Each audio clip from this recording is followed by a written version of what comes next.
নরহরি দাস, উপেন্দ্রকিশোর রায়চৌধুরী।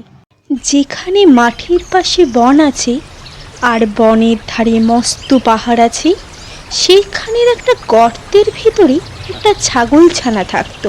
সে তখনও বড় হয়নি, তাই গর্তের বাইরে যেতে পেত না।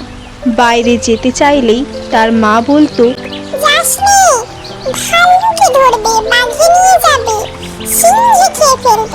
তা শুনে তার ভয় হতো আর সে চুপ করে গর্তের ভিতরে বসে থাকতো। তারপর সে একটু বড় হলো, তার ভয়ও কমে গেল। তখন তার মা বাইরে চলে গেলেই সে গর্তের ভিতর থেকে উঁকি মেরে দেখত। শেষে একদিন একেবারে গর্তের বাইরে চলে এলো। সেইখানে এক মস্ত ষাঁড় ঘাস খাচ্ছিল। ছাগলছানা আর এত বড় জন্তু কখনো দেখেনি, কিন্তু তার শিং দেখেই সে মনে করে নিল ওটাও ছাগল। খুব ভালো জিনিস খেয়ে এত বড় হয়েছে। তাই সে ষাঁড়ের কাছে গিয়ে জিজ্ঞেস করলো, ষাঁড় বললে, আমি ঘাস খাই। ছাগলছানা বললে,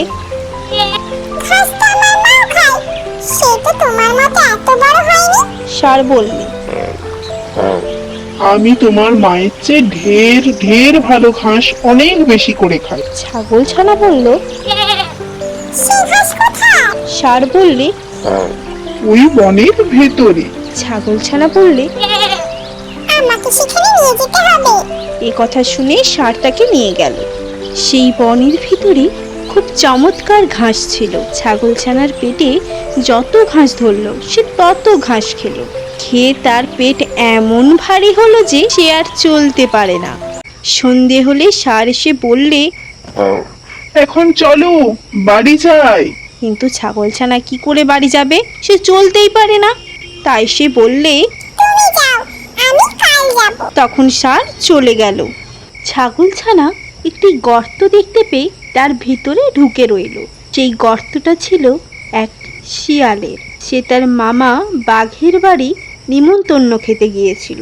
অনেক রাতে ফিরে এসে দেখে তার গর্তের ভিতর কিরকম একটা জন্তু ঢুকে রয়েছে। ছাগলছানাটা কালো ছিল, তাই শিয়াল অন্ধকারের ভিতরে ভালো করে দেখতে পেল না। সে ভাবল বুঝি রাক্ষস টাক্ষস হবে। এটা মনে করে সে ভয়ে ভয়ে জিজ্ঞেস করলো, গর্তের ভিতর কেউ? ছাগলছানাটা ভারী বুদ্ধিমান ছিল। সে বললে, লম্বা লম্বা দাড়ি, ঘন ঘন নাড়ি, সিংহের মামা আমি নরহরি দাস, 50 বাঘে মোর এক এক গ্রাস। শুনেই তো শিয়াল বাবা গো বলে সেখান থেকে এমন ছুট দিল যে একেবারে বাঘের ওখানে গিয়ে তবে সে নিঃশ্বাস ফেললে। বাঘ তাকে দেখে আশ্চর্য হয়ে জিজ্ঞেস করলে, কি ভাগ্নে, এই গেলে আবার এক্ষুনি এত ব্যস্ত হয়ে ফিরলে যে? শিয়াল হাঁপাতে হাঁপাতে বললে, মামা সর্বনাশ তো হয়েছে। আমার গর্তে এক নরহরি দাস এসেছে। সে বলে কি না যে 50 বাঘে তার এক গ্রাস। তা শুনে বাঘ ভয়ানক রেগে বললে, বটে, তোর এত বড় স্পর্ধা! চল তো ভাগ্নে, তাকে দেখবো কেমন 50 বাঘ তার এক গ্রাস। শিয়াল বললে, আমি আর সেখানে যেতে পারবো না। আমি সেখানে গেলে যদি সেটা হাঁ করে আমাদের খেতে আসে, তাহলে তুমি তো 2 লাফেই পালাবে। আমি তো তেমন ছুটতে পারবো না, আর সে বেটা আমাকেই ধরে খাবে। বাঘ বললে,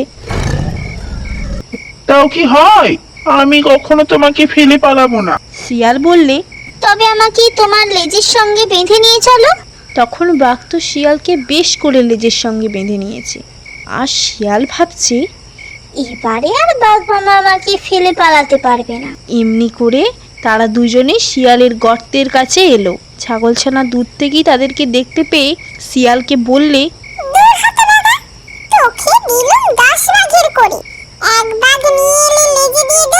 শুনেই তো ভয়ে বাঘের প্রাণ উড়ে গিয়েছে। সে ভাবলো যে নিশ্চয় শিয়াল তাকে ফাঁকি দিয়ে নরহরি দাসকে খেতে দেবার জন্য এনেছে। তারপর সে কি আর সেখানে দাঁড়ায়? সে 25 হাত লম্বা এক এক লাফ দিয়ে শিয়ালকে শুদ্ধ নিয়ে পালালো। শিয়াল বেচারা মাটিতে আছাড় খেয়ে, কাঁটার আঁচড় খেয়ে ক্ষেতের আলে ঠক্কর খেয়ে একেবারে যায় আর কি। শিয়াল চেঁচিয়ে বললে, রে মামা, আল মামা আল। তা শুনে বাঘ ভাবে বুঝি সেই নরহরিদাস এলো, তাই সে আরো বেশি করে ছোটে। এমনি করে সারা রাত ছুটাছুটি করে সারা হলো। সকালে ছাগলছানা বাড়ি ফিরে এলো। শিয়ালের সেদিন ভারী সাজা হয়েছিল। সেই থেকে বাঘের উপর তার এমনই রাগ হলো যে সে রাগ আর কিছুতেই গেল না।